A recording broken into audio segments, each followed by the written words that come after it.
I'm Rachel Jensen. I'm 33 years old, a product director at a mid-sized tech firm. And 3 weeks ago, I finally bought the house I've been dreaming about since my first internship. Quiet, modern, right on the edge of Lake Summit. It was supposed to be my sanctuary, my proof that I'd made it, that I could build something beautiful and stable without my family's chaos bleeding into every corner. I stood on that deck with a glass of wine the day I moved in and told myself out loud that I was free. That feeling lasted exactly 21 days. The email came while I was on a Zoom call with my UX team. The subject line read, "I'm sorry. They've gone too far." I clicked it before I even knew what I was afraid of. It was from my cousin Melissa. She told me that my mother had announced a huge family reunion at my new lake house. Everyone had already received invitations, complete with dates, a 5-day itinerary, a shopping list, and room assignments. She'd even planned the meals. I blinked at the screen. I'm not sure if I was reading it right. My mother hadn't even been inside the house. At least, that's what I thought. Then I saw the next line. She's already been giving tours. Rachel. She told everyone you gave her a spare key for emergencies. She's been inside. My stomach flipped. I could feel my jaw tighten, my heart speeding up as I scrolled through the forwarded invite.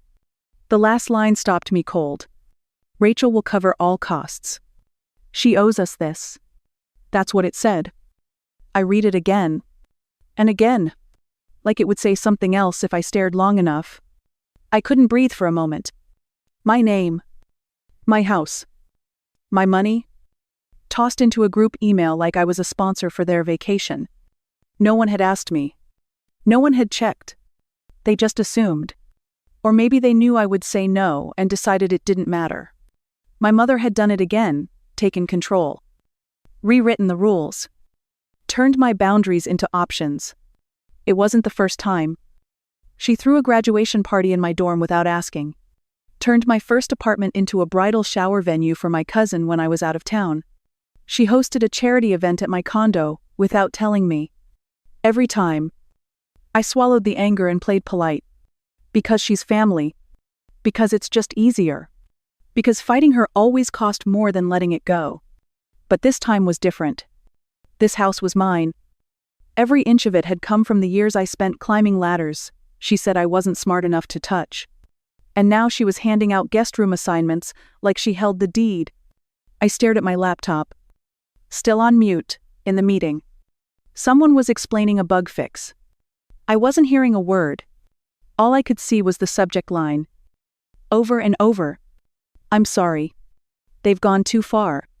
My hands were shaking when I reached for my phone. I didn't call my mom.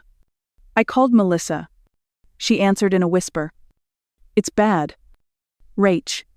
Aunt Val told everyone you were on board. That you offered. That this was your way of saying thank you for everything the family's done for you. I laughed. A short, bitter sound. Thank you.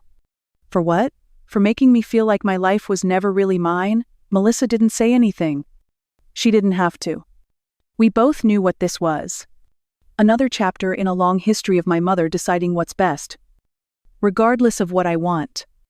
I sat there, the lake sparkling outside my window, the one view I thought no one could touch, and all I could think was how quickly freedom disappears when you forget to change the locks. Melissa sent screenshots. That was the moment it shifted from disbelief to fury. A spreadsheet titled, Summit Family Retreat Budget with line items for everything from catered breakfast to souvenir welcome bags. The total came to over $8. Ling. At the bottom, in my mother's cursive handwriting scanned into the file, it said, all expenses covered by Rachel. She insisted. I hadn't insisted on anything. I hadn't even been informed. My name was being used like a credit card they never had to pay off. There were sleeping assignments too, labeled in pastel colors, master bedroom, Rayla, and her kids. Lakeview guest room, Bowen and fiancé. Upstairs office, turned nursery for the twins. Apparently, the office I designed for remote work was now a daycare. The next folder Melissa sent was worse. Photos. Lots of them. My kitchen. My bedroom. The view from the upstairs balcony. Taken at golden hour. My mother had been inside. Probably more than once. And clearly not alone. She'd given them tours. Hosted walkthroughs. Maybe even served lemonade while they picked out their favorite corners. They were in my house. Without me? Planning a full-scale invasion disguised as a vacation. There was a group chat I hadn't been added to. It had a name, Jensen Legacy Week. My cousin Bowen had posted a joke about bringing his karaoke machine. And someone else replied with a laughing emoji and a reminder that I hated karaoke. So thoughtful of them to keep my preferences in mind while planning an event I wasn't invited to attend as a guest. Only as a host. I sat on my couch. Frozen. The same couch I'd carried in with my own hands. Every corner of this house was mine. The tile. The paint. The hardware. I had chosen everything after years of renting spaces that never felt like they belonged to me. And somehow, they'd made it feel like theirs in less than a month. It wasn't even about the money. Though that part stung, it was about the assumption that I would say yes. That I would smile and serve and fund and thank them for showing up. That I would fold. The way I always did. Because that was my role. It brought back every memory I'd tried to bury. The surprise baby shower for my cousin in my dorm room. I came back from class to find my bed covered in diaper cakes and balloons. My mother grinned and told me to be a good host. I didn't even know I was hosting. The engagement party at my first apartment. I was out of town. She used the key I gave her for emergencies and decorated with gold banners. Sent me a selfie med toast. Said it was a hit. Then there was the time she threw a graduation dinner at a restaurant I hated. I asked her not to. She told me I was being ungrateful. She'd already paid the deposit. So what did it matter? Control had always been her language. And I had always been the compliant daughter. The polite one. The peacemaker. But this time, the stakes were different. This house wasn't just 4 walls and a view. It was everything I'd worked for. It was mine. I opened the group chat folder and scrolled. There was a picture of my mother standing in front of my fireplace. Caption: "Can't wait to fill this room with love and laughter." I felt bile rise in my throat. She wasn't hosting a reunion. She was staging a performance. And I was the backdrop. Melissa called again. She was whispering. I could hear dishes clinking in the background. My mother was in her kitchen. She told Melissa she didn't need to ask me because family didn't need permission. That's what she'd said. We raised her. We don't need to ask to come home. Home. That word used to mean something. Now it felt like a trap. I ended the call and stared out the window. The lake shimmered. Quiet and still. It didn't know what was coming. Neither did they. But I did. I didn't call my mother. Not first. Not second. I sat on the edge of my kitchen stool. Phone in hand. Then opened my laptop and typed one sentence into an email draft. I'm ready to sell. Can we talk today? I read it twice. Then hit send. There was something strangely calming about it. Like flicking off a switch. I'd spent my entire adult life trying to build distance from my family. Years of boundaries. Therapy. Silence. And carefully limited contact. But this house had been the final step. The moment I signed the deed, I had told myself I was done. They didn't own me anymore. Turns out, they never stopped trying. The realtor replied within 10 minutes. She remembered me right away. Said the market was hot. Inventory was low. And if I was serious, we could list by the end of the week. I told her I was serious. More serious than I'd ever been about anything in my life. I opened a spreadsheet and started planning backwards. If we listed by Friday, I'd need to begin packing tomorrow. Movers on Monday. Deep clean Tuesday. Final walkthrough Wednesday. Closing window Thursday or Friday. 5 days to wipe every trace of myself from the house they thought they could claim. Every date lined up with their ridiculous reunion itinerary. I almost laughed. It was poetic. They'd pull up in matching Suburbans. expecting fireworks and finger foods. And instead find a bare lawn, an empty house, and a bright red sold sign. I called Melissa next. She picked up immediately, her voice anxious. "Are you okay?" I told her I wasn't angry with her. I just needed to know exactly who had been invited. She rattled off names like she was reading a war roster. 30 people, give or take. Even Uncle Glenn, who hadn't left Arizona in years, had RSVP'd yes.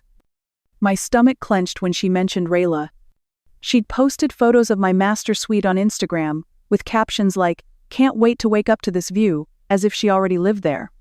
I asked Melissa one last question before we hung up. Had any single person thought to confirm with me before booking flights? She was quiet for too long. That was my answer. After that, I opened a new document. I titled it, Notifying the Inner Circle. I made a list of people I didn't trust. People I did. And people who deserved a warning. Melissa. Aunt Carol. Dorian. My brother's ex-wife. And the new neighbors, who were already skeptical of my family's energy. I drafted messages that were polite but clear. There's been a misunderstanding. My house is not available. Please do not show up. Next, I moved on to the logistics. I scheduled an appraisal, sent my cleaner a message, called a moving company, reserved a storage unit. Then, I walked through every room with a notebook and took inventory. What stays? What goes? What I'd sell? What I'd ship to Bali? I hadn't booked the trip yet, but it was forming in the back of my mind like a warm light waiting at the end of all this. I paused in the bedroom, the same one Rayla had posted online. She hadn't even bothered to blur out my belongings. I stared at the nightstand, my reading lamp, my favorite linen curtains I'd spent months choosing. These things were mine. Not hers. Not my mother's. Mine. I took out a roll of blue tape and started tagging everything. It was methodical, efficient, and completely necessary to stay calm, because I wasn't just selling a house. I was reclaiming a boundary. The phone buzzed. My mother again. This was her third missed call. I let it ring. She'd get her turn. Just not yet. By the time I went to bed, I had a realtor agreement ready to sign and an offer to pre-stage the listing for maximum visibility. I hadn't packed a single box, but I felt lighter than I had in years. They thought I would cave. They thought I was the same girl who used to cry in the driveway after another ruined weekend. But this time, I wasn't crying. This time, I was preparing for them to arrive. And for once, I'd be ready. The fourth time my mother called, I answered. I was standing in the hallway with packing tape stuck to my shirt and a box, half labeled by the front door. My hands were sore. My eyes burned. And the moment I heard her voice, my whole body stiffened. "Rachel. Finally. I've been trying to reach you all day." Her tone was brisk, like she was scheduling a brunch, not hijacking my home. I didn't respond right away. I needed a second to push down the nausea. She filled the silence. "I just wanted to talk about logistics. We need to confirm sleeping arrangements and dietary preferences. The caterer needs a head count by tomorrow." He blinked. The caterer. There's not going to be a reunion. My voice came out lower than I expected. Almost too calm. She laughed. "Oh, honey. Don't be dramatic. This is about family. It's about connection. We've all made sacrifices to be there. You don't want to disappoint everyone, do you? That's your line. You always pull it out when you don't get your way." I was pacing now. Not because I was anxious, but because I couldn't stand still. I felt like I'd explode. "This isn't about me," she said. "It's about tradition. Unity. You buying a house doesn't make you exempt from being part of something bigger. You think I'm trying to control you? But I'm helping. You've always needed structure." Miyaf clenched. "You mean I've always needed obedience?" "That's not what I said. You never say it. You just act like it's true. Like everything I own belongs to the family. Like I owe you my life because you gave me one. She exhaled, tired and theatrical. I raised you. I sacrificed for you. I've given you more than you know. And I never asked for anything in return. Except total access. Constant compliance. And the occasional key you later duplicate behind my back. Don't be cruel. I'm being honest. And I need you to answer something. I stopped pacing and looked out the window. At the lake, she tried to turn into a backdrop for her fantasy. When did I stop being a person and start being property? The line went quiet. For a moment, I thought she hung up. Then she snapped back. Her voice sharp. That's absurd. I love you. You love controlling me. There's a difference.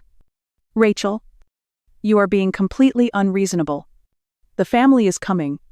We will be there next Friday. You can either accept that like an adult, or what, you'll punish me. Take away my allowance. I'm not 16. I don't need your permission anymore. Her voice trembled. After everything I've done, after all the times I've picked up your messes, do you know what people would say if you backed out now? Let them talk. Let them spin stories. I'm done living a version of my life that only exists to make you look good. I picked up my phone with my other hand and tapped the realtor's name. An offer had just come in. Full price. Cash. Closing in 5 days. This conversation is over. Her voice was hard now. Cold and final. We'll discuss this when we arrive. You're not arriving. Not at this house. Not ever again. I opened the acceptance email and typed one word, yes. I don't need your approval. I never did. And I'm done pretending you have a vote in anything that happens next. The morning air was sharp and clear. The kind of day that makes everything feel crisp. Even the tension in your spine. I stood on my freshly cut lawn in a navy dress. Heels sinking slightly into the soil. And a chilled bottle of champagne in my left hand. In the right, I held the stem of a thin metal sign staked neatly into the grass. Red letters across a white background, SOLD. From the road. I heard the soft rumble first. Then the first SUV rounded the corner. And another. Then a third. A full convoy. Matching luggage. Family playlists. Coordinated outfits. My mother was leading them. Of course.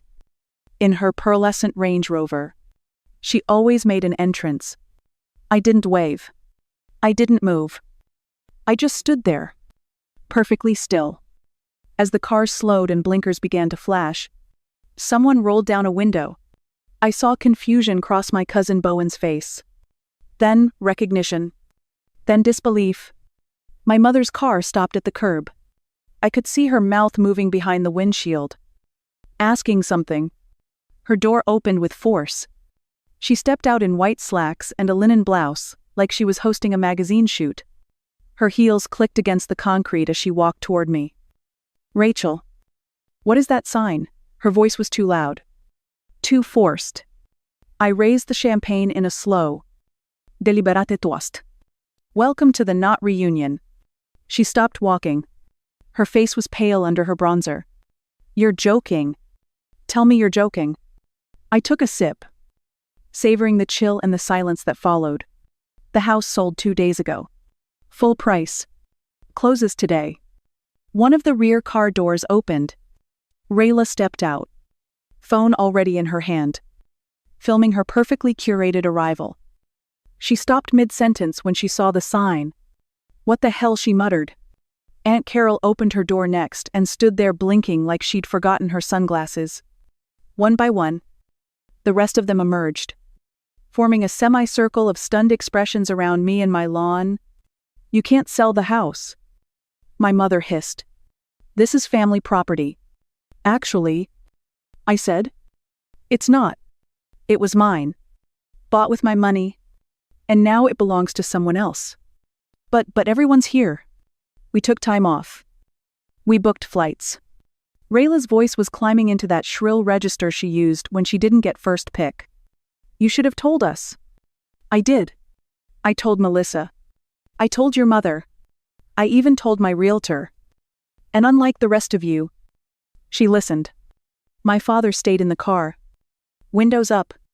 Melissa was already filming from across the driveway. She gave me a nod like she couldn't believe I was actually doing it. There were gasps. Whispers. My aunt tried to whisper something about refunds. Bowen looked around like he had walked into the wrong movie. I turned toward the front steps. Slowly. Theatrically. The sun hit the sold sign at just the right angle. I finished my glass and set it gently on the porch railing. They wanted a show. I was just getting started. I pulled out my phone like it was a sword. The screen lit up with the folder I'd been building for 2 weeks. Labeled receipts. I turned the brightness up and held it high enough for the front row of stunned relatives to see. Let's talk about that group chat you created. The one you didn't add me to? The one where you shared photos from inside my house and talked about who gets which room. I tapped to open a message from Ryla. So glad Rachel came to her senses. I call the master sweet. 3 heart emojis. Rayla's mouth opened. But nothing came out. She lowered her phone slowly. As if that would help her disappear. I swiped again. This time, a screenshot of a message from my mother. We'll tell her she agreed. She always caves. Everyone laughed in the chat. Except me. Of course, I wasn't invited. My mother stepped forward. Her voice quivering. That's not the whole story. Don't twist things. I looked at her. Quiet.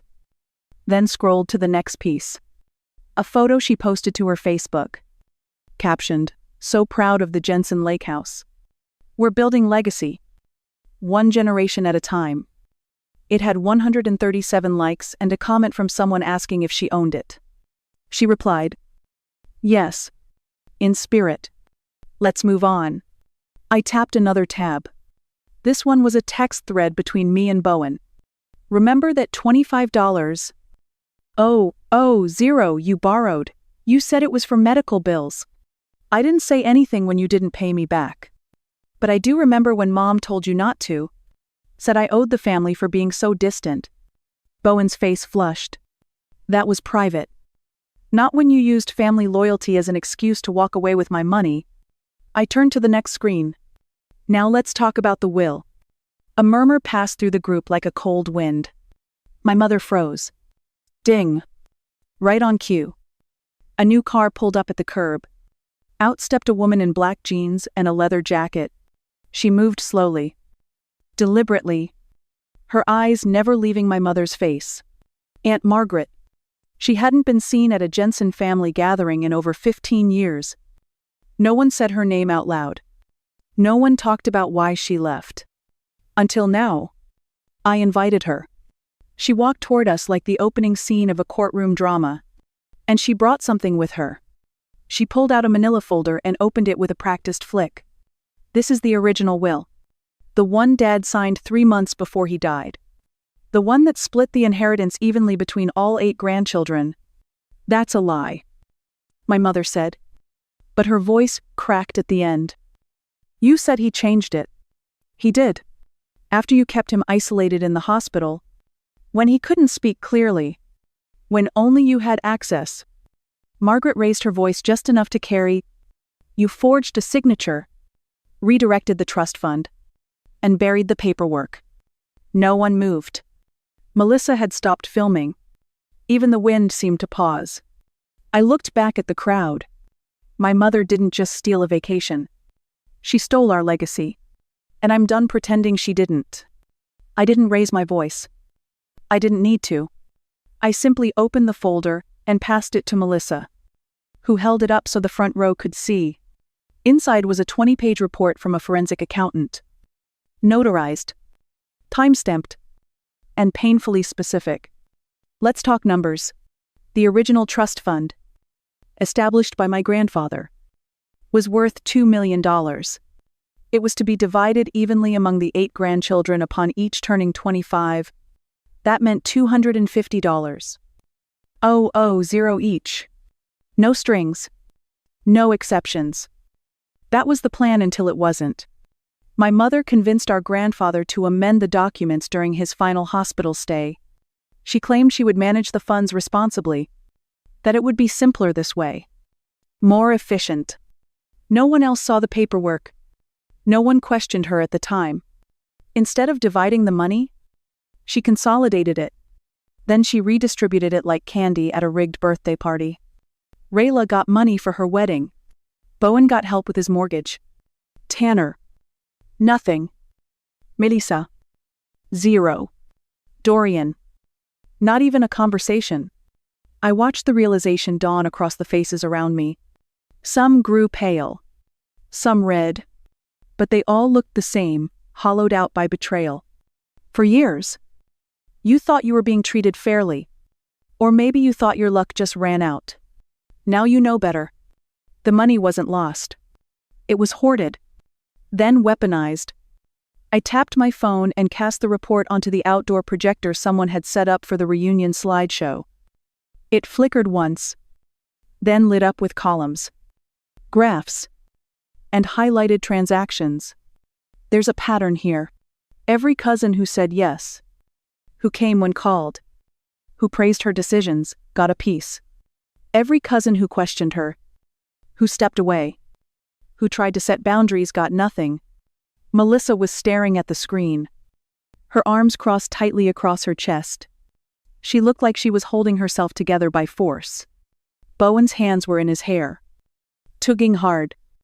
I could hear him whispering to himself, probably doing the math, probably realizing the down payment he'd been so proud of was never really his. Rayla just shook her head. No, that can't be right. I don't believe you. I stepped forward. Believe what you want. But the money trail doesn't lie. Bank transfers. Gift tax filings. Internal emails. She used the trust as her personal bank account and loyalty program.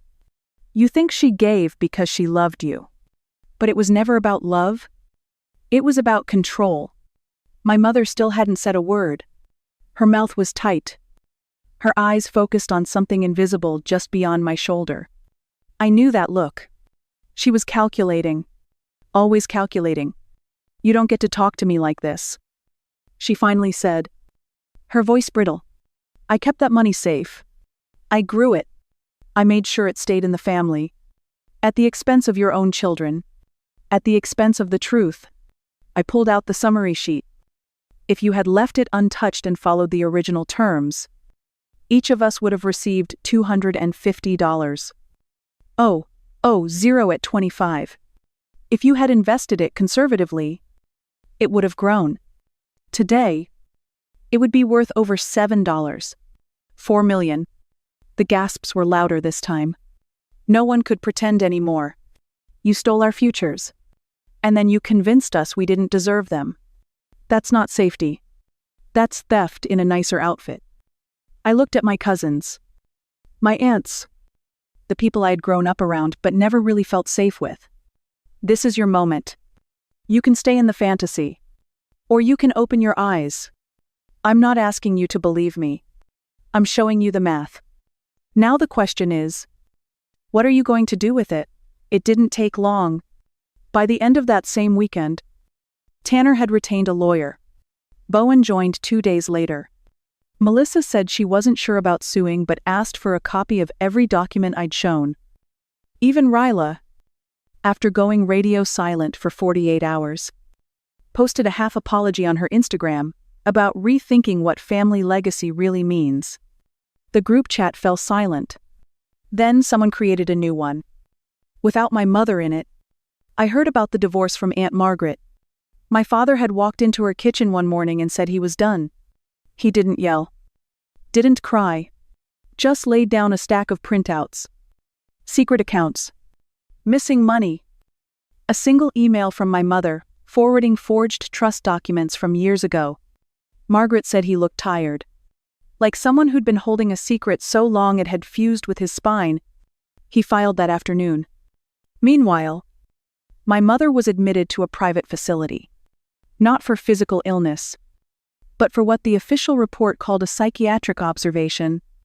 Melissa told me it was stress-induced. But Margaret said it was something else. Something deeper. Something that finally cracked when the control she'd hoarded for decades slipped through her fingers all at once. I didn't feel triumphant. I didn't feel like a winner. I felt like I'd walked barefoot through fire and finally reached cool ground. My skin was still raw, but I could breathe. The house was gone. The legal wheels were spinning.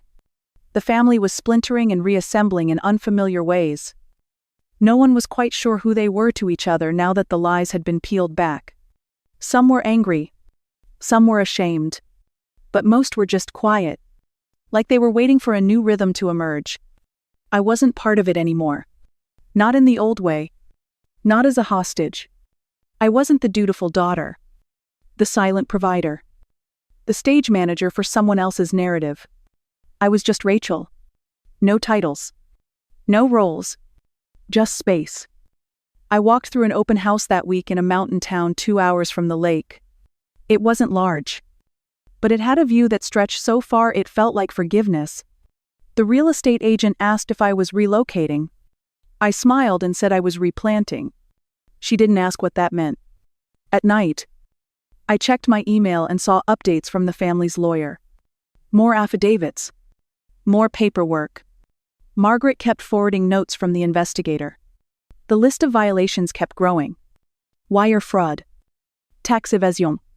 Forgery. Coercion. My mother had built a kingdom on manipulation. But once the illusion cracked, it fell faster than anyone expected. I sat on my couch in the short-term rental, surrounded by boxes and donated furniture, and realized I wasn't waiting for anything. Not for justice. Not for closure. Not even for an apology. What I had now was mine. No explanations. No shame. The avalanche had come and gone. And I was still standing. A little bruised. A lot clearer. And finally free. I'm writing this from a small cafe in Bali. The sun is setting over the ocean, painting the sky with colors no camera could capture. My phone buzzed with a message from Melissa. She's having twins. She's naming the girls Rachel and Margaret. I laughed quietly. The way you do when something beautiful sneaks up on you. My mother is still in treatment. This time, it's not a performance. It's real. They're addressing what years of control and denial couldn't fix. I don't think she'll ever understand what she lost or what she took from us. And I don't need her to. I don't need an apology. I don't need validation. What I need is this moment, this breath of freedom that fills my lungs and quiets my mind. I booked a cabin last week. It's in the mountains, far from any lake or crowd. No big dining rooms. No forced family dinners. Just walls that don't hold secrets, and windows that open to clean air. I keep telling myself there will be no more reunions. Not the kind where you pretend everything is okay and everyone is happy. No more pretending to be part of a story I never wrote. This is my chapter now, quiet. Simple. And mine. Freedom isn't a prize. It's a choice. It's the hardest thing I've ever done. And the most necessary. I'm not celebrating a victory over my family. I'm honoring the day I stopped fighting to be seen by people who refused to look. This is what healing looks like. It looks like letting go. It looks like stepping into the light without looking back. And for the first time in my life, it looks like peace.